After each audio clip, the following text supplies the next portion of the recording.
본 방송에서 제공하는 투자 정보는 투자 판단에 대한 조언입니다.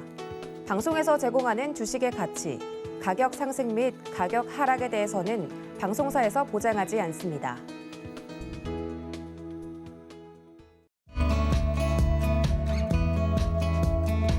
안녕하세요. 유익한 주식 이야기가 있는 곳 주유소 1, 2부 진행의 도안합니다. 오늘도 셀 코리아입니다. 연휴 덕분에 체력은 어느 정도 충전이 됐는데 우리 시장 지금 계속해서 코스피 같은 경우 8거래일째 하락세가 이어지고 있는데요. 오늘 시장도 겨우겨우 넘겼는데 앞으로 이렇게 시장이 흔들릴 때마다 내 멘탈도 같이 흔들린다 하시는 시청자분들 계시다면 주유소 1, 2부와 꼭 함께 하셔야겠습니다.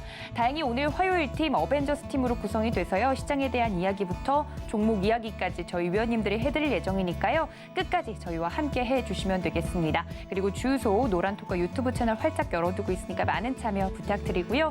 시장이 안 좋은 만큼 본격적으로 시장 이야기 나눠보도록 하겠습니다. 잠시만요.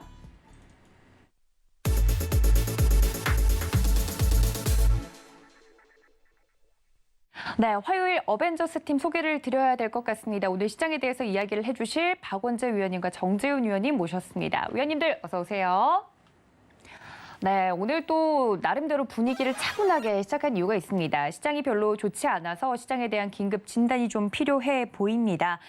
시장 때문에 너무 힘들다 하시는 분들 저희 주유소는 여러분들의 참여 활짝 열어두고 있으니까요. 참여 통로 이 아래 하단에 나가고 있는 만큼 노란톡도 좋고요. 유튜브 채널도 좋고요. 여러분들이 편한 방편으로 들어오셔서 함께 해보시면 좋을 것 같습니다. 시장에 대한 질문도 좋고요. 종목에 대한 질문도 받고 있으니까 적극적으로 저희 채널 좀 이용을 해주시면 좋을 것 같아요. 그리고 상담 프로그램도 저녁에는 잡혀 있으니까요. 전화와 문자로 미리미리 접수해 주시는 것도 잊지 않으셨으면 좋겠습니다.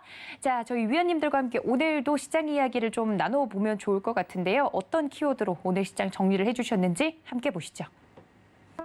네, 지금 옆에 나오고 있는데요. 역시나 외국인 매도 그리고 환율 이야기를 해주실 예정이고 미수와 신용의 매물화 정말 무서운 단어죠. 이 관련돼서 이야기를 또 해주실 것 같고 박스권 이야기를 해주시고 마지막 대응법은 저희가 이런 시장 속에서 어떻게 좀 대응을 하면 좋겠느냐라는 점까지 녹여서 이야기를 좀 해볼까 합니다.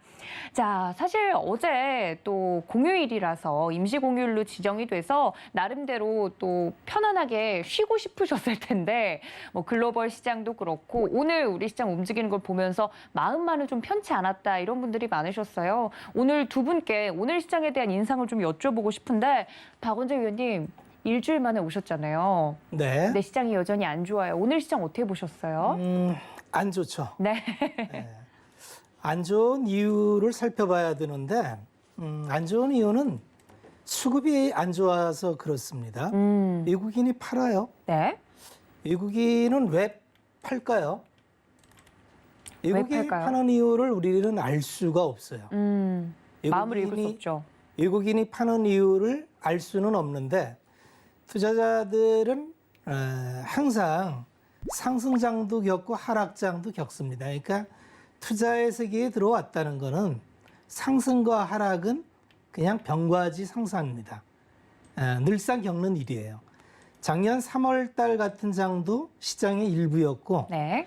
올 들어서는 사실은 지수는 굉장히 고점권에 있어요. 그런데 체감은 그닥 좋지가 않습니다.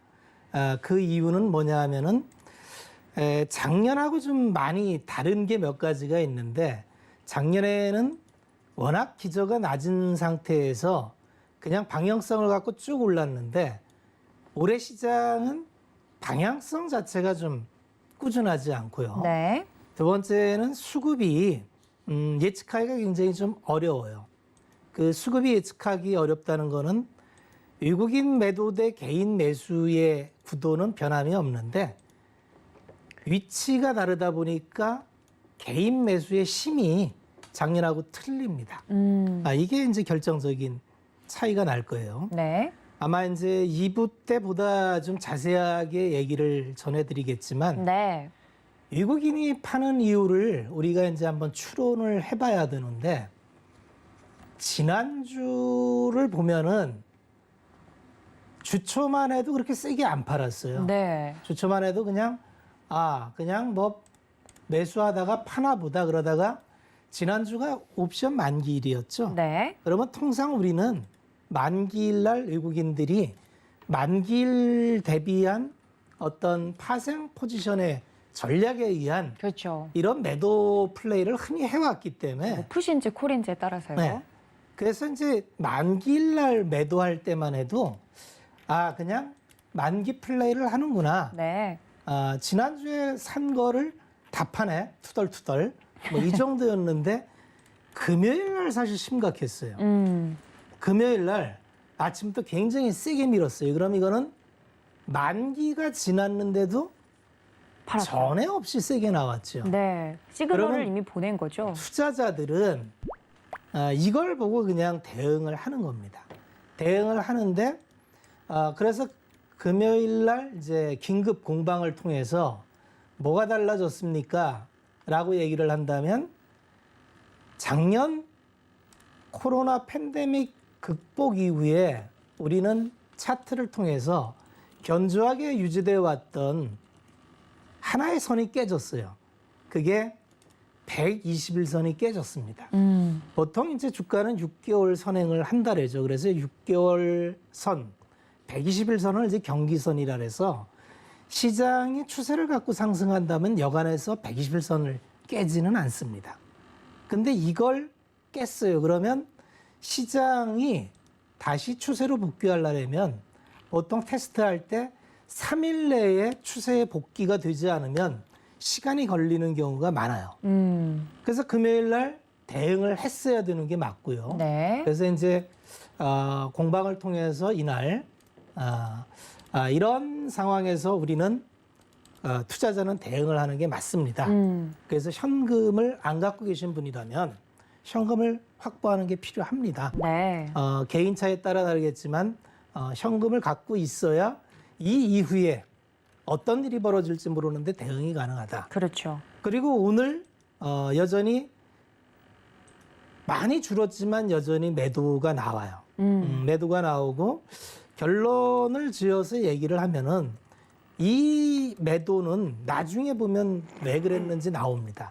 대체적으로 보면은 지금의 지난주에 이은 매도는 좀 과해요.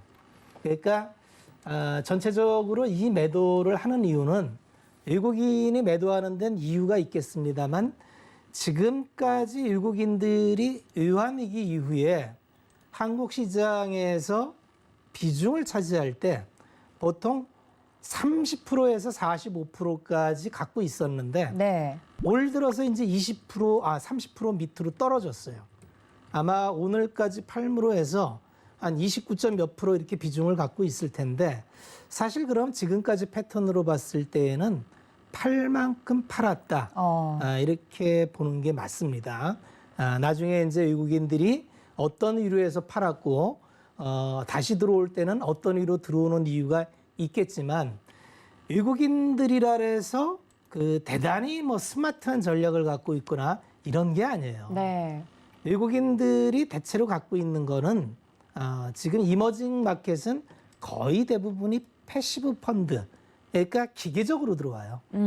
그러면 기계적이라는 게 뭐냐면 EM 비중을 정해놓고 특히 중국과 연동되어 있는 EM 비중에서는 우리가 이제 MSCI 지수가 가장 큰 지수이기 때문에 네. 거기에 우리 대한민국은 이머징에 포함이 돼 있죠. 네. 그러면 이머징은 우리가 상대적으로 떠오르는 국가가 있죠. 중국과 인도.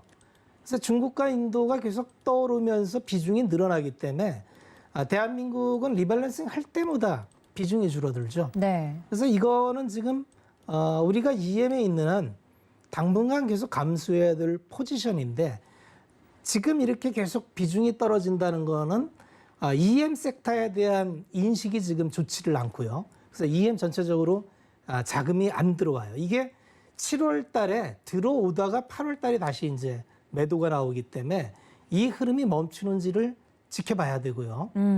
두 번째는 이게 이제 고약스러운 게 환율하고 같이 연동이 될 수밖에 없는 구조예요. 그렇죠. 자, 환율이라고 하는 거는 원래 이제 이론적으로는 그 국가의 경쟁력이에요. 그러니까 보통 무역 수지가 흑자가 되는 국가는 그 통화가 강해야 돼요. 네. 그러면 대한민국은 지금 이 어려운 상황에서도 무역 흑자가 나는 국가예요. 그러니까 경상수지가 흑자가 나는데 가장 자국 통화가 약해요. 네. 이건 굉장히 특이한 일이거든요. 그럼 이건 이유가 있을 거다. 뭔 이유가 있을까를 찾아봐야 됩니다. 그 이유를 살펴보면은 첫째는 외국인이 이렇게 팔아요. 올해 지금 벌써 30조, 코스피에서 28조, 코스닥에서 1조 4천억, 그럼 30조를 팔았는데 작년에도 30조 팔고 올해 벌써 30조를 팔았어요. 그러면 아마 추정컨대 경상수지가 상반기 경상수지가 한 130억 불 무역수지 흑자가 난 걸로 알고 있는데 네. 그러면은 무역수지에서 우리가 한 15조 정도 흑자가 났으니까 그럼 원화는 강해야 되는데 네. 이미 외국인이 이거를 주식을 팔아서 환전을 해 나갔다면은 이미 달러 수요가 강하기 때문에 여러분 원화로 팔아서 본국 송환을 하려면 달러로 환전을 해서 보내야겠죠. 그러니까 이미 자본 계정에서 우리는 깨지고 있다. 자본 계정에 경상수지로는 먹고 있는데 자본 수지에서 깨지고 있는데 더 큰 게 있는 것 같아요. 뭘까요? 요새 국내 개인 투자자가 국내 주식만 사는 게 아닙니다. 서학개미 비중이 굉장히 커지고 있어요. 네. 우리 시장이 계속 안 좋으면 안 좋을수록 미국 주식을 살라래요. 그렇죠. 도저히 대한민국 주식 못하겠다. 다 미국 주식을 살라래요. 그러면 그들은 원화를 팔고 달러를 사야겠죠. 그렇죠. 그럼 어떻게 될까요? 달러가 더 강세가 이어질 수밖에 없겠네요. 지금 대한민국 원화가 전 세계에서 가장 약세로 지금 떨어진 이유는 딱히 이유가 없어요. 자본 계정에서 깨지고 있는 거예요.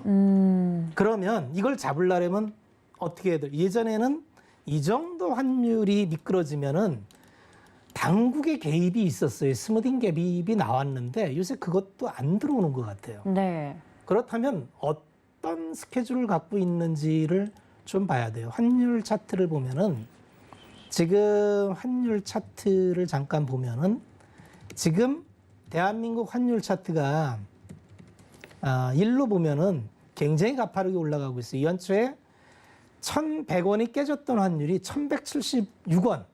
그럼 환율이 7, 8% 올라간다는 건 엄청난 상승폭입니다. 그러니까 엄청나게 지금 절하가 되고 있는데 이렇게 되면은 우리가 과거에 이제 수출 국가니까 수출 경쟁력만 따지면은 수출 기업은 3, 4분기에 엄청나게 실적이 좋을 거예요. 네. 그러면 이거 그냥 같이 현대차가 차를 미국에서 팔았는데 옛날에는 1,100원에 환전했던 게 지금 1,170원이야. 그럼 7%를 먹고 들어가죠. 그렇죠. 그러면 실적이 어떻게 될까요? 더 좋아지겠죠? 엄청 좋아지죠. 네. 수입하는 업체는 음식료 이런 것들은 원당 이를 수입해서 원가가 굉장히 비싸지겠죠. 네, 그건 안 좋은 거죠. 안 좋은 네, 거죠. 네. 이 환율이 급등하면 섹터별로 굉장히 그 등락이 갈리는데 네. 그런데 지금 지수는 산업재 다 전멸이죠. 네. 그죠? 자, 그럼 가격만 보지 말고 우리가 그 아랫단에서 다음 분기에 나타날 현상을 한번 우리는 투자자는 집중을 해봐야 돼요. 장 빠져서 기분 다 안 좋습니다. 네. 장 빠져서 기분 투자자는 없어요. 그런데 항상 말씀드리지만 투자는 게임이 아니에요. 그냥 전략적으로 대응을 해나가면 되는 거고 지금 현재 포지션에서 투자자가 할 일은 외국인이 왜 파는지 모른다 그랬죠. 그건 알 수가 없어요. 나중에 지나봐야 합니다. 그런데 이유가 있을 거예요. 외국인은 틀림없이 이런 변동을 통해서 노리는 게 있어요. 노리는 게 있습니다. 네. 그리고 이들은 손해보는 행동을 하지 않아요. 원래 시장은 매수자와 매도자가 항상 균형을 갖춰서 가격을 만들죠. 네. 그러면 매수를 하고자 하는 사람은 대체적으로 딥밸류를 추구하는 장기 플레이어예요. 그러니까 연기금이나 이런 데는 단기 시세에 연연하지 않죠. 네. 이를테면은 연기금의 자산 운용이라고 하는 거는 내 이 나라의 딥밸류 그러니까 성장률을 보고 또 산업 섹터의 성장을 보고 그냥 들어가서 비중으로 깔고 가는 거지 단기적으로 단타를 치겠다고 들어가는 연기금은 없어요. 그러니까 비중 조절로 들어가는 거지. 그런데 헤지펀드는 변동성이 없으면 수익의 기반이 없어요. 그래서 그렇죠. 그 헤지펀드는 굉장히 약한 고리가 나왔을 때 공격을 합니다. 그러니까 헤지펀드가 공격을 한다는 거는 약세를 봤다는 얘기예요. 그럼 대한민국 시장의 약세가 뭘지를 봐야 되는데 계속 얘기하지만 대한민국 지금 가장 약세는 수급상에 신용이 부담스럽다는 얘기를 작년부터 했죠. 좀 이따가 이제 우리 정 의원님이 네. 자세히 분석해 주시겠지만 지금 보면은 IPO가 지금 대여급이 엄청나게 들어옵니다. 네. IPO 대여급이 들어온다는 거는 수급적으로 굉장히 분산을 해요. 이를테면은 오늘도 시장 지도를 한번 살펴보면은 자, 오르는 종목을 딱 살펴볼게요. 오늘 시장 지도를 살펴보면은 이게 딱 나오는데 이게 하도 깔린 게 많아서 자, 이게 오늘 시장 지도입니다. 네. 코스피 한번 볼게요. 네. 번쩍번쩍거리는 걸 보면은 카카오뱅크가 14% 올랐어요. 네. 이렇게 빠지는 날에 신규 상장주인데 시가총액을 40조 육박하는 기업이 14% 올랐어. 그럼 돈이 여기에 다 몰렸겠죠. 그렇죠. 그러면 카카오뱅크를 사기 위해서는 기존 주식을 팔아야겠죠. 그렇죠. 유동성 분산이 되겠죠. 그것도 꽤 많이. 자, 제약 섹터에서 보니까 SK바이오사이언스가 10% 올랐어요. 네, 혼자. 네. 자, 빨라내요. 이것도 신규 상장주죠. 네. 전에 없던 거죠. 지수가 왜 시가총액이 커지면서 받쳐지느냐? 이 시장 자체가 건강하려면 이렇게 좋은 기업이 나와서 올라주는 건 시장이 건강한 게 맞아요. 네. 그런데 문제는 수급적으로 작년처럼 개인이 강력한 매수세가 돼서 추세적으로 받칠 때는 이런 게 아무 문제가 안 돼요. 근데 시장이 체력이 약해지면은 이게 엄청나게 부담이 됩니다. 네. 그래서 지금은 뭐냐 하면 강력한 매수세가 없는데 이렇게 분산돼 있어요. 그러면 조그마한 매물에도 굉장히 가격 호가가 얇아지면서 훅훅 밀리는 현상이 나와요. 그러면 그렇게 좋다고 얘기했던 종목들이 아주 맥없이 4%, 5%가 툭툭 밀리는 이런 거를 봐요. 그러면 그 기업들이 얼마 전까지 너무너무 좋다고 다 나오는 사람마다 얘기했던 종목들이 갑자기 그 기업들이 체력이 약해졌나요? 돈을 못 버나요? 자, 그런 것들을 한번 고민을 해봐야 돼요. 그런 것들을 고민을 하면서 우리는 전략을 세워야 됩니다. 그러면 네. 지금 시장은 체력이 약해요. 체력이 약한데 그 체력이 약한 거를 보충할 만한 유동성이 네. 지금 제대로 들어오지를 않아요. 네. 그러면 투자자는 여기서 뭐라 그랬죠? 비중 조절로 대응하는 수밖에 없어요. 그래서 지난주 금요일 날 비중 조절을 좀 하는 게 좋겠다. 네. 그리고 나머지는 어떻게 될까요? 투자자가 따로 할 일이 없어요. 오히려 심플하네요. 간단하네요. 그럼요. 네. 투자자는 이를테면 우리가 하루 보고 투자한 게 아니잖아요. 그렇죠. 그죠? 그러면 시장이 어려울 때는 비 오면 비를 맞는 겁니다. 이 비를 피하려고 했으면 시장의 변곡점일 때 대응을 했어야 되는 게 맞고 그걸 대응을 했으면 그 다음엔 비가 그치기를 기다리고 또 물밑에서 변화되는 거를 감지를 해야 돼요. 그게 뭐죠? 밸류 체인에 이상이 없는지, 네, 투자 아이디어가 네. 훼손되지 않았는지. 가격 전가는 가능한지, 네. 수요는 당초 생각한 것처럼 하반기 수요가 탄탄한지. 그런데 지금 이런 정도가 되면은 가격 전가가 안 되는 것들이 있어요. 왜 그러냐면 지금 중국의 경제 지표가 굉장히 안 좋게 나왔죠. 네. 자, 그런 게 다 반영이 되는 겁니다. 좋을 줄 알았는데 바뀌는 게 있어요. 중국의 경제 지표를 잠깐 살펴보면은 어제 발표된 지표 중에서 몇 가지가 이제 좀 안 좋았는데 소매 매출이 당초 11.5% 상승했는데 8.5%. 굉장히 안 좋은 거예요. 뭐냐면 중국이 생각보다 체력이 안 좋아요. 그러니까 지준율 인하로 경기 부양을 했죠. 자, 그럼 우리가 등식으로 지금은 정책이 지배하는 상황이라 그랬죠. 그럼 안 좋으면 방치한다? 그럴 수가 없어요. 왜냐하면 지표가 안 좋고 경기가 무너지는데 가만두면은 고용이 안 되고 고용이 안 되면 사람이 삶의 터가 없기 때문에 화가 나죠.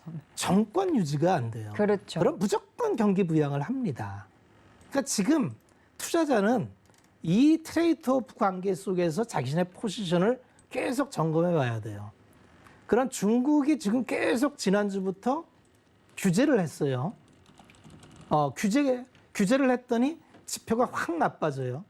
그럼 하반기 때 규제 끝내고 그러면 대졸 청년들 취업을 시켜줘야 되는데 일자리를 만들어야겠죠. 그럼 뭘로 만들까요? 자, 그럼 정책이 나올 거예요. 미국도 마찬가지로 지금 미국만 다 좋은데 네. 미국만 계속 좋기는 어려워요. 지금 이머징 국가들이 전체적으로 델타 변이가 가면서 공급망이 베트남 같은 경우가 이제 폐쇄를 하죠. 실질적으로 폐쇄를 합니다. 네. 그런 것들이 하반기 때 영향을 미치는 게 지금 시장에 녹아내리고 있다고 봐야 돼요. 그러면 이게 언제 끝나느냐? 그거는 투자자가 이제 앞으로 어떻게 이 델타 변이가 진행이 되는지와 정책은 어떻게 나오는지와 환율은 지금 어느 시점에서 막히는지와 이런 걸 다 봐야 돼요. 하지만 막연하게 불안에 떨어가지고 네. 야 환율 뭐 1,200원 가니까 큰일 나겠다.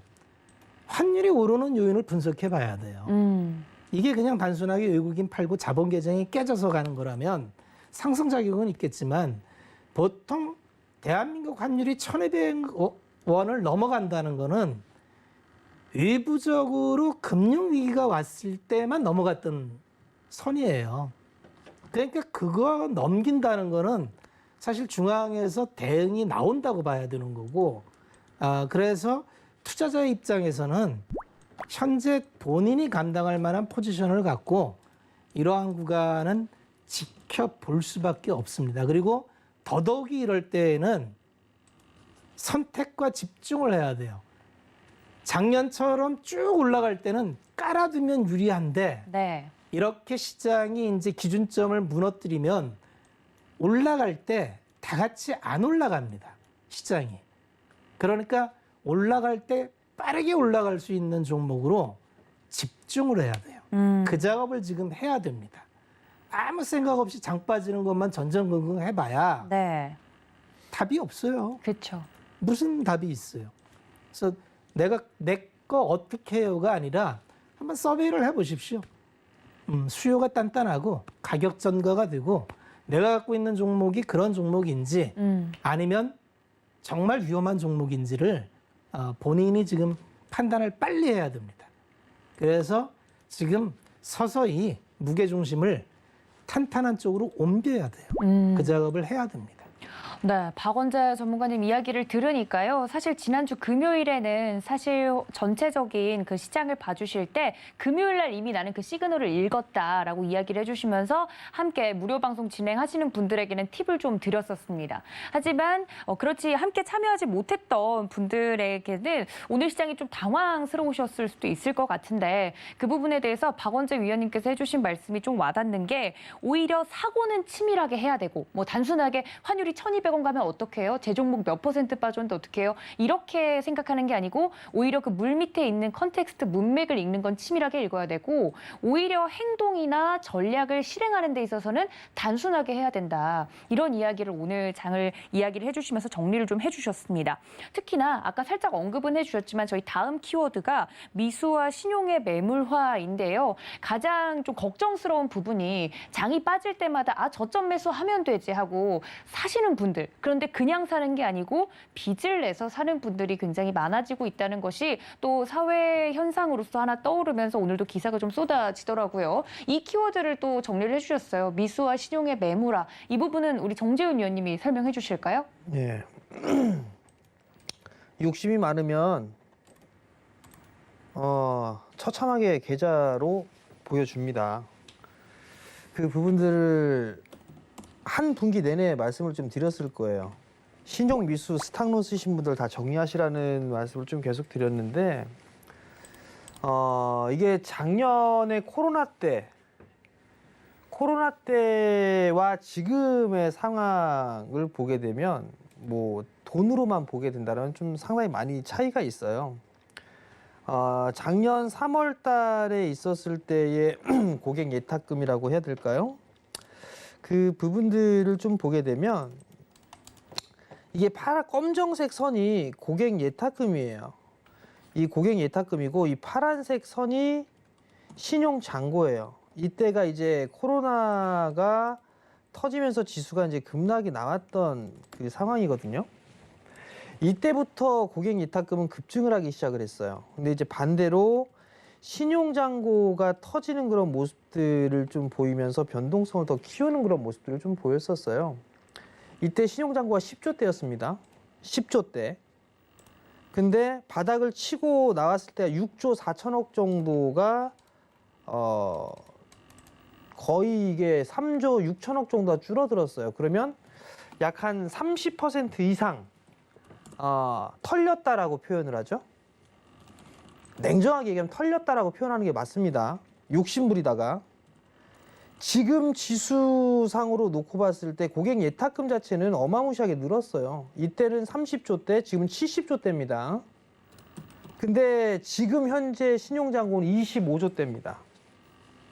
만약에 이게 반대 매매가 나갔으면 어땠을까? 지수를 여기서 한번 붙여볼게요. 고객 예탁금을 빼고 지수를만 놓고 보게 된다라면 지수가 꼭지에 들어서 있을 때 이 올해 들어서도 급증이 나왔어요. 이 신용 잔고에 대한 추이는 계속 늘어나는 그런 모습들이 좀 나왔단 말이죠. 그러면 대형주 기준으로 놓고 봤을 때의 반대 매매나 이런 부분들은 계속 나올 수밖에 없는 그런 상황들이에요. 그러면 고객 예탁금에 대한 부분들이 줄어들기도 하고 만약에 지수까지도 흔들리면서 받쳐주지 못한다라면 신용매도 이 담보 부족에 대한 부분들은 계속적으로 좀 나올 수밖에 없어요. 그러다 보면 어찌됐든 간에 반대 매매가 나오기 때문에 매물이 출회되고 그 매물이 출회되는 그 부분들 때문에 주가가 하락을 하게 되면 또 다른 신용을 쓴 사람들도 부족한 그런 모습들이 계속 악순환이 되겠죠. 그러다 보게 되면 수익이 나고 있는 사람도 일단 팔아야 되겠다라는 그런 생각도 들 것이고 그러면 그 매물을 부르면서 종목에 있어서의 변동성이 좀 상당히 커질 수밖에 없는 상황이에요. 오늘도 마찬가지고 내일도 마찬가지가 되지 않을까 싶어요. 신용이나 미수 스탁론에 있어서의 반대 매매 물량은 매도 금액은 시간이 지날수록 점점 커지고 있는 그런 상황이에요. 매일 그 자료들을 좀 보게 되면 반대 매매에 대한 금액 자체가 점차적으로 커지고 있는 그런 상황들입니다. 그러니까 이게 이유가 뭐냐면 작년부터 주식 투자를 해 오셨던 분들이라면 공부도 정말 많이 하시는 분들이 맞아요. 뭐 잠깐 좀 벗어난 얘기를 하자면 작년에 주린이들보다 네. 작년 주린이들이 네. 주식 경력에 4년, 5년 했던 사람들보다 지식이 더 많다라는 조사 결과가 나왔어요. 그렇다는 얘기는 뭔가 이론적으로는 다 빠삭하게 공부를 했다는 얘기예요. 그렇죠. 유튜브를 보던 신문을 보던 경제방송을 보던 이론적인 건 빠삭해요. 근데 실전은 그렇지가 않습니다. 만약에 이론이 빠삭해야 되면 서울대학교 경영학과 나오거나 경제학과 나오신 분들 다 떼부자 됐어야 돼요. 이론은 빠삭하게 알지만 실전적인 그런 부분들은 전혀 없습니다. 거기에다가 작년 같은 시장은 저는 개인적으로 비정상적인 시장으로 보고 있어요. 이 비정상적인 시장이 개인 투자자들 특히나 주린이 분들에 있어서 생각을 너무 만만하게 시장을 보게 된 부분들이 아닌가 싶어요. 빠지면 매수하면 올라가라는 그 반복적인 패턴 때문에 계속적으로 그러한 모습들을 좀 보였는데 계속 빠지다 보니까 더 이상 드러나갈 자금이 없다 보니까 빌려서 하는 뭐 B2를 진행하는 그런 모습들이 좀 나오지 않나 싶습니다. 네, 그런 심리로 실제로 신용을 많이 계속 그렇게 휘젓다고 진행을 하고 하더라고요. 있고 거기에 따라서 반대 매매도 계속 나와주고 있는 상황이에요. 지금 상황 자체가. 네. 지수가 하루빨리 바닥을 치고 올라가고 바닥이 빨리 나오고 올라가길 바란다라면 지금 당장 신용미수 스탁론이라든가 이런 부분들은 사용하지 마셔야 될 거예요. 그렇게 해야 그래도 악성 매물은 그나마 적게 나올 거고 변동성 더 줄어들 그럴 가능성이 좀 높지 않을까라고 좀 보여지고요. 그리고 시장은 요즘에 그 말씀들을 하시더라고요. 주식을 이렇게 하면서 손실을 보고 있는데 내가 왜 주식을 하나 그런 굉장히 철학적인 질문이네요. 생각을 말씀하시는 분들도 있어요. 네. 나는 왜 주식을 하나? 왜 주식을 하지? 스트레스 받아가면서. 그렇죠. 근데 그게 만약에 상승 이렇게 올라가잖아요. 반대로 얘기할게요. 가상화폐 내가 왜 했나? 그 생각 들 거예요. 가상화폐 요 최근에 많이 올랐습니다.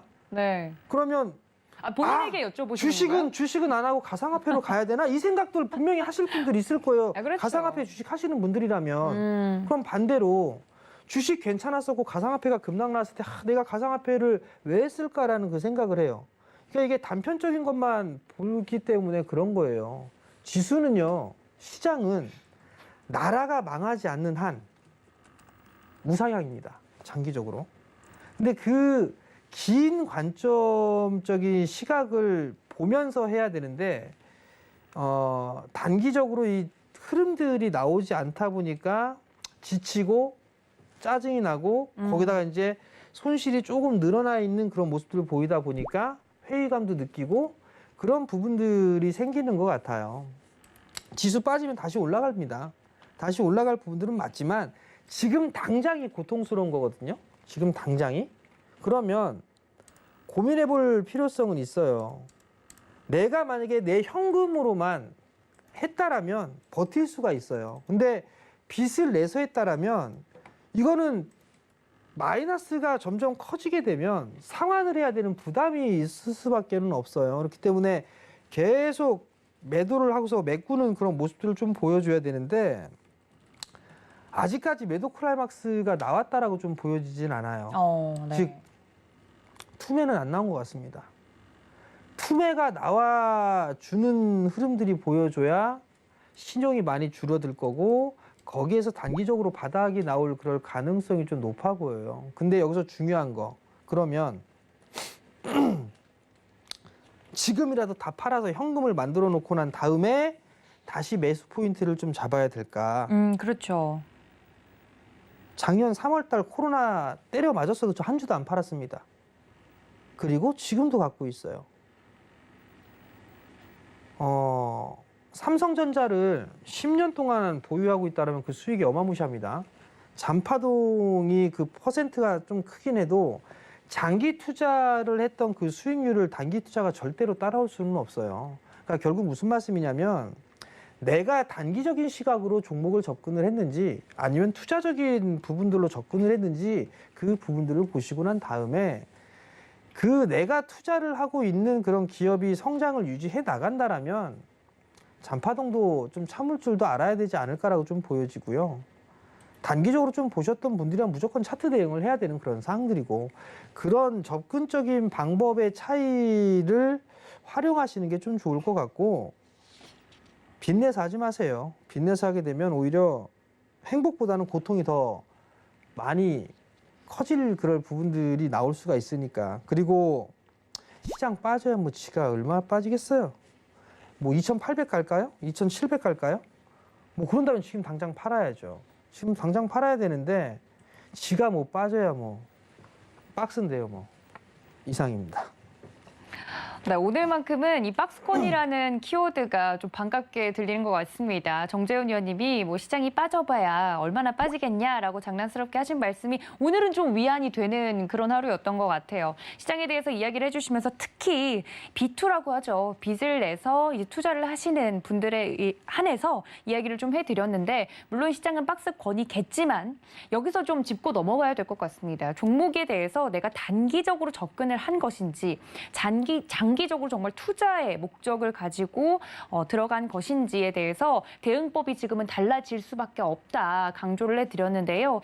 사실 그냥 가만히 사서 시장이 주는 수익률을 받을 수 있는 그런 장은 끝난 것 같습니다. 이제는 정말 더 어려워지고 복잡하다는 일들이 시장에서 이루어지고 있는데 이제는 좀 저희가 투자의 퀄리티를 높여야 되지 않나라는 생각이 계속 들고 우리 시청자분들도 그런 생각이 드실 거예요. 그래서 저희가 주유소 2부에는 앞으로 좀 공부를 할 수 있는 시간을 좀 마련해 볼까 합니다. 오늘 첫 번째 타자는 박원재 위원님께서 기다리고 계시는데요.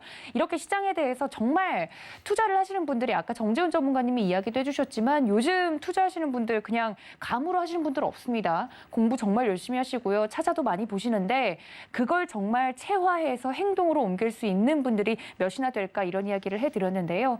거기에 길라잡이가 좀 되어드리고자 합니다. 주유소 2부까지 여러분들 함께해 주시면 감사하겠고요. 저희 박원재 위원님께서 준비하고 계시니까 끝까지 함께 해주시면 좋을 것 같아요. 또 다음 키워드가 박스권이니만큼 아까 제가 말씀드렸잖아요. 박스권이라고 말씀을 해드리니까 오히려 오늘은 위안이 된다. 이런 이야기를 했는데 그 박스가 이렇게 박스면 안 되잖아요. 어느 정도 박스일까요, 전문가님? 보고 계시는? 그걸 알면 아이, 그럼요. 아니. 그걸 알면 떼부자 돼요, 이분아. 아니, 그렇죠. 박스권을 정확하게 알면 하다못해 선물을 하더라도 당연히 수익이 날 수밖에 없겠지만 박스권 그래도 정확하게 키워드로 꼽은 데는 근거가 있을 거 아닙니까? 투자를 할 때 네. 우리는 이제 합리성을 바탕으로 해서 준비를 해야 돼요. 네. 이를테면은 작년에는 정말 수익이 잘 났어요. 그렇죠. 왜 잘 났을까요? 시장이 계속 우상향하니까요. 네, 시장이 수익을 줬기 때문에 잘 난 거예요. 네. 투자자가 잘나서 수익이 잘 난 게 아니에요. 그런데 올해는 정말 작년보다 더 열심히 하고 더 공부하고 더 준비하는데 수익이 잘 안 나요. 왜 안 나죠? 시장이 안 주기 때문에 안 나요. 그러면 우리가 이제 주식 투자를 하고자 하는 당초의 목적으로 돌아와서 우리는 왜 주식 투자를 하기로 했죠? 원천적으로 최근에 동학개미든지 서학개미든지 엄청나게 주식시장으로 몰려들었잖아요. 네. 그리고 그들이 당초에 주식시장으로 몰려들었던 근거가 있어요. 그게 뭐냐면 도저히 안 되겠다죠. 야, 도저히 못 참겠다. 왜 그러냐면 양극화. 임금과 자산 가격의 양극화. 그죠? 그래서 자산 가격이 하루가 다르게 폭등하는 거를 보고 또 금리를 보니까 은행에 두면은 아무리 금액을 많이 100억을 넣어놔도 1%. 야, 이 1%로 나의 자산이 유지가 되는 거야? 라는 생각. 네. 아파트는 더블 올랐는데 은행 예금은 그냥 그대로. 야, 뭐라도 해야겠다. 그래서 주식으로 넘어왔어요. 그러면 넘어올 때 마음은 야, 도저히 은행엔 못 두겠고 은행의 금리의 몇 배만 나오면 나는 주식을 할 거야. 그래서 주식에 들어왔더니 주식으로 넘어오는 순간 생각들이 어떻게 바뀌느냐 하면 야, 그래도 주식을 하는데 연수익률이 단위가 기본적으로 좀 높아지죠. 특히 작년에는 시장이 좋았기 때문에 주변에서 그냥 그 규동량을 하기로 그냥 100% 수익 났다는 얘기는 아주 당연하게 듣고 네. 그러니까 주식 왔으면 당연히 50% 수익은 나야 되는 줄 알고 이렇게 주식을 우리가 경험이 없으신 분들은 기대 수익률 자체가 현실적이지 않은 기대 수익률을 갖고 지금 들어와 있는 거예요. 시장이 어려운 이유는 그래서 어려운지도 몰라요. 그러면 과거 200년 동안 각 자산별로 주식시장의 기대 수익률을 평가를 하면은 대충 얼마 나올까요? 주식과 채권과 자산 가격을 다 퉁치면 제가 금리를 자주 보여드렸는데 네. 금리 수준에서 조금 업되는 수준이에요. 뭐 예를 들어 지금은 뭐 1점 몇 프로면 지금이 기준금리, 네. 기준금리가 연준의 기준금리가 0에서 0.25잖아요. 네. 채권금리가 1%고 그럼 주식의 기대 수익률은 얼마일까요? 한 2, 3%? 그거보다는 조금 높아요. 여러분 위험 프리미엄을 붙이기 때문에 금리가 1%인데 3%면 주식 안 해요. 네. 그래서 주식은 합리적으로 한 5에서 6%. 다행이네요. 네. 네, 5에서 6%가 합리적인 수익률인데 그러면 야 5에서 6% 먹으려고 주식을 하냐 하는 게 맞죠. 그렇죠. 왜 그러냐면 1% 수익보다 내가 관리를 잘해서 5%의 수익을 먹을 수 있으면 주식으로 넘어오는 게 맞아요. 금리가 이 1%로 고정이라면. 그런데 주식은 위험 자산이고 가격 변동이라는 아주 고약한 특징을 갖고 있어요. 그래서 과거에 미국에서도 이렇게 쭉 시뮬레이션을 보면 아주 전설의 펀드 매니저들이 있어요. 그래서 그 중에 가장 유명한 펀드로 이제 피터 린치가 운영했던 마젤란 펀드라는 게 있는데 이게 경이적인 수익률을 기록합니다. 아마 77년부터 90년까지 13년 동안 운영하는데 27배가 나요. 그러니까 77년도에 시작해서 90년도에 딱 펀드 청산을 했는데 2700%의 수익이 났어요. 그러면 1억을 맡겼으면 27억이 됐죠. 13년 동안. 경이적인 기록이죠. 그리고 피터 린치는 은퇴를 해요. 도저히 더 이상 못하겠다. 내 삶이 없어져서 네. 난 은퇴한다. 펀드 청산하고 은퇴를 해서 이제 전설로 떠나는 월가의 영웅 책도 나와 있는데 네. 그런데 아주 재밌는 게 이 마젤란 펀드 가입한 고객 중에 상당 투자자가 손실입니다. 이건 굉장히 시사하는 바가 커요. 네. 굉장히 시사하는 바가 큰데 우리 시청자분들이 아마 똑같은 우를 범할 겁니다. 왜 그러냐면 투자자의 마음은 지표 없이 가격만 보기 때문에 그렇죠. 오르면 따라 사고 싶고 얼마 전에 뭐였죠? 포모. 피어 오브 미싱 아웃. 야, 나만 빼고 다 오르는 거 아니야? 그래서 다 따라잡았죠. 얼마 전에 2차 전지 오르니까 다 따라잡고 싶어서 막 샀죠. 그렇죠. 떨어지면은 야, 이거 큰일 났다. 또 물렸네. 네. 그러면 이연가 나온다 그랬죠. 이제 지수는 하락 시작입니다. 작년 봤죠. 이제 지수는 3,000을 무너져서 2,800도 무너질지 모르고 2,600. 원래 시장의 예언가는 이런 얘기를 합니다. 쉽게 얘기해서 마켓 타이밍을 맞추려고 덤비는 순간 네. 굉장히 함정에 빠질 확률이 많아요. 타이밍은 못 맞춰요. 네. 어떤 위대한 투자자도 마켓 타이밍을 맞춰서 돈 번 사람은 없어요. 시장은 자본주의는 기본적으로 우상향합니다. 성장을 하기 때문에. 이걸 믿고 그중에서 보다 빠른 성장, 구조적으로 확실한 성장, 그런 기업을 피킹해서 내가 포트폴리오에 담고 가는 게 투자지. 내가 마켓 타이밍을 맞춰서 야, 이번 뭐 파동을 딱 분석해봤더니 이번 하락의 끝자락은 2,600 나왔어. 어떡하죠, 정말? 그게 의미 있습니까? 그러니까요. 가봐야 하는 거지. 그렇죠. 투자자는 그냥 대응하는 거예요. 이를테면 임계점에서 나의 비중을 그게 그냥 비중 조절로 대응하면서 가는 겁니다. 비중 조절이 끝났으면 얘기한 대로 돌아설 때까지 내가 피킹한 종목에 펀더멘탈이 이상 없는지 체크하면서 네. 기다리는 거예요. 얘기했듯이 환율 이렇게 오르면 3, 4분기 기업 실적 엄청 잘 나올 겁니다. 기업 실적이 엄청 잘 나올 기업이 이제 눈에 다 보여요. 주가는 빠졌어요. 그러면 합리적인 투자자라면 그거 버릴 이유가 있나요? 신규로 들어오는 사람은 사야죠. 네. 그런데 이미 다 주식 있고 뭐 빚내서 샀어. 이런 사람은 빚은 정리해야 되는 게 맞아요. 당연히 빚 정리해야 되고 조금 자기 포지션별로 불안한 사람은 자기가 밤잠 잘 때 불안하지 않을 만큼 비중을 줄여놓으세요. 네.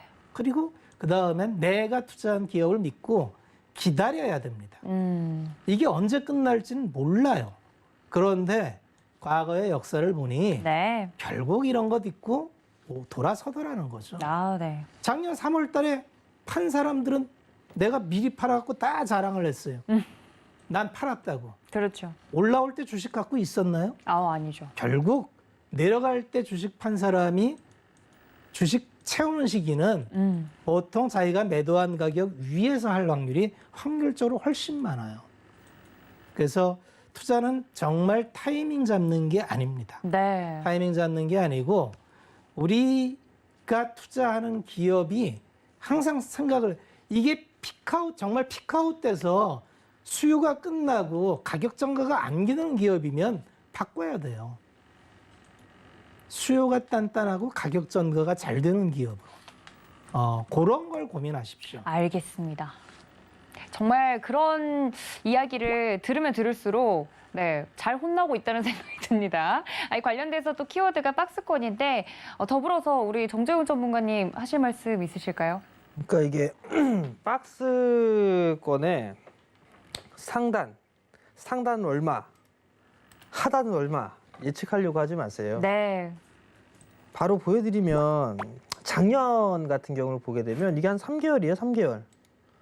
요 3개월 요 박스였거든요. 요거 확대해서 보게 되면 요 저점 깨고 돌렸어요. 저점을 깨고 난 다음에 돌아가는 그런 모습들이 좀 나왔고요. 지금 같은 경우 보게 되면 올해 내내 박스권역이에요. 뭐 지수가 3,100은 지지를 하겠거니 그 생각하는데 요 2,930 깼다가 들어올릴 수도 있습니다. 그렇기 때문에 저점이 어딘가 그 예단을 하지 마셔라라는 말씀을 좀 드리고 싶고요. 상단 또한 마찬가지예요. 3,200이 고점이다라고 얘기를 할 수 있겠지만 3,300까지 넘어갔거든요. 이 말씀을 왜 드리냐면 이 2011년도, 2012년도 이후에 이 오랜 시간 동안에 박스권역이 있었어요. 이 긴 박스, 이 몇 년 동안 박스피라는 표현을 했는데 이 박스권에서 개인 투자자분들이 다 나가 떨어졌습니다. 이 구간에서 개인 투자자들이 다 떨어져 나갔어요. 그게 무슨 얘기냐면 저점 깨졌으니까 대세 하락, 다손절 치니까 반등 나왔고요. 고점 넘어가니까 대세 상승, 다 따라 들어갔다가 물렸고요. 요거 또 빠지니까 또 조정받는다 해서 이 조정이다라고 해서 여기서 추매까지 했죠. 근데 참 기가 차게 여기서 또 빠졌어요. 대세 하락 들어간다 해서 다 손절 쳤습니다. 그리고 난 다음에 다시 반등 나왔어요. 이제 차트 돌리나 했더니 여기서 또 따라 들어갔더니 또 물렸어요. 이런 과정들이 계속 나옵니다. 지금 보면 뻔해요. 지금 인버스 요거 이제 살까? 인버스 사야 되나? 그 생각들 할 겁니다. 저는 역방향에 베팅을 안 해요. 월봉 차트 한번 볼게요. 월봉 차트 봤을 때 공개 방송을 해드리면서 분명히 말씀을 드렸을 거예요. 5개월선 깨지면 변동성 커진다. 한국 시장은 5개월선 깨졌을 때 변동성을 봐라. 다 깨졌다. 그 부분들 다 말씀을 드렸을 거예요. 근데 여기서 하나만 더 붙여드릴게요. 5개월선 깨지면 변동성 이렇게 나오죠. 그럼 아래 꼬리 달고 반등 나옵니다. 이 지나간 것들 다 한번 봐보세요. 첫 음봉에서 시계 빠지면 그 반등 다 나왔어요. 시계 빠지면. 근데 요 시기 때 분명히 또 이제 시장은 끝났어. 인버스도 베팅합니다. 개인 투자자들. 하지 마시란 얘기예요. 괜히 어설프게 박스권역에다 대응이라고 해보려고 했다가 오히려 더 까이는 우를 범할 수가 있는 그런 상황들이고요. 좋은 기업이면 버티세요. 그냥 닫아놓고 가상화폐 봐요. 가상화폐. 포기하고서 포기해놓고 나서 했더니 반등 많이 나왔잖아요. 그런 거랑 똑같은 거예요. 아니, 말씀 잘하시다가 갑자기 가상화폐라뇨, 잠깐. 아니요. 그 말이 그전 실제 맞으니까. 주식 괜찮고 막 가상화폐 빠질 때는 이제 가상화폐는 끝인가요? 비트코인은 끝인가 했는데 잊어버렸으니까 네. 많이 회복을 했단 말이에요. 잊고 지내는 사이에. 주식도 똑같아요. 빠지면 다시 아래 꼬리 달고 올라갈 거예요. 좋은 기업이면 버티세요. 아, 네. 그러면 뭐 도지은행가 좀 아까 얘기했을 때 뭐 시장이 주는 수익은 없을 거 뭐 없는 건가 뭐 하는데 웃기는 소리 하지 말라 그래요. 시장이 주는 수익은 또 나옵니다. 대세 상승으로 갈 거기 때문에 잔파동은 몇 개월은 좀 버티세요. 이상입니다. 알겠습니다. 우리 화요일 팀을 제가 좋아하는 이유가 있죠. 이렇게 화끈하게 저한테 뭐라고 할 수 있는 전문가님들이 많지 않은데 저는 오늘도 또 랜선 회초리를 열심히 맞았습니다. 전문가님들이 열심히 이야기를 해주셨는데 두 분이 결국에 하신 이야기는 똑같아요. 시장의 타이밍이나 타점을 잡으려고 하지 마라. 시장에 대해서 그리고 종목에 대해서 내가 가지고 있는 투자 아이디어가 훼손되지 않는 한 시장 안에서 종목에 대한 이런 좋은 종목을 골라낼 수 있는 눈 저희와 함께 하시면 길러볼 수 있다라는 말씀을 드렸습니다. 위원님들 노란톡 활짝 열어두고 있으니까요. 여러분들 문자로 문자샵 0082번으로 전문가님들 성함 보내주시면 함께 할 수 있고요. 그리고 저희 8월 21일 토요일 날 잡혀있는 시크릿 강연에 방금 전에 저를 혼내신 정재훈 위원님께서 준비를 하고 계시다고 하니까 언택트로 함께하고 싶으신 분들도 많은 신청 부탁드리도록 하겠습니다. 또 본 방송에서 제공해 드린 정보는 투자 판단에 대한 조언일 뿐 해당 주식의 가치나 수익률을 보장하고 있지 않다는 점까지 알려드리면서요. 2부는 저희 박원재 위원님의 강의가 준비되어 있으니까 공부하고 싶으신 분들 채널 끝까지 고정 부탁드립니다. 그럼 저희는 잠시 쉬고 돌아올게요. 채널 고정.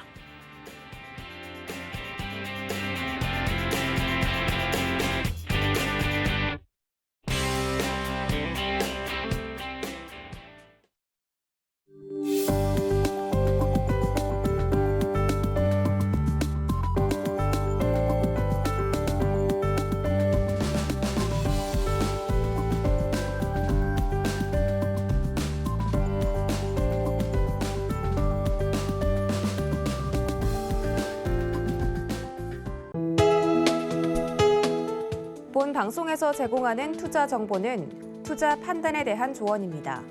방송에서 제공하는 주식의 가치, 가격 상승 및 가격 하락에 대해서는 방송사에서 보장하지 않습니다.